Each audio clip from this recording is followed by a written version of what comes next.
My office recently completed the annual audit of the province's financial statements. It's the largest audit we perform.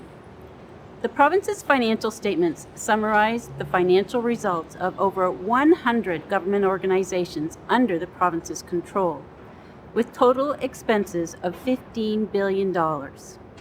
This year, for the 23rd year in a row, the government received a clean audit opinion on its financial statements. That means the decision makers in government and all Nova Scotians have assurance that they can rely on the financial statements.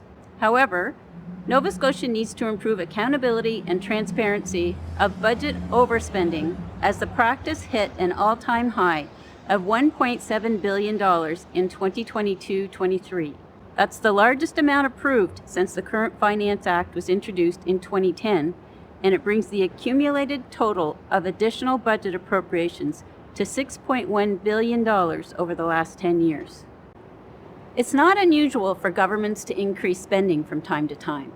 However, it's an issue of concern for all Nova Scotians, as there is no requirement for this spending of billions of dollars of public funds to go to the legislature for debate or approval. As we did last year, our annual financial report makes a recommendation to amend the Finance Act to align the additional appropriation process with legislative practices across Canada. But once again, the minister is satisfied with the status quo. I find this response very disappointing for Nova Scotia's taxpayers. In my view, they should have the same transparency and accountability afforded to taxpayers in other Canadian provinces, especially now that it involves billions of dollars in budget overspending. The annual financial report has 2 chapters and provides insights on many topics of interest impacting the province, including the province's liability to clean up Boat Harbour is now estimated at $350.1 million. This liability has grown significantly over the past few years, with $82.6 million in increases due to inflation alone since 2019. Boat Harbour remediation cost is growing while the project awaits federal approval.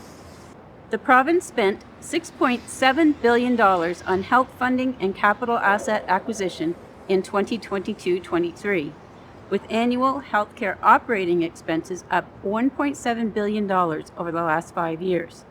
There are a lot more highlights in the report, which you can read in full on our website, along with an infographic and chapter summaries at www.oag-ns.ca.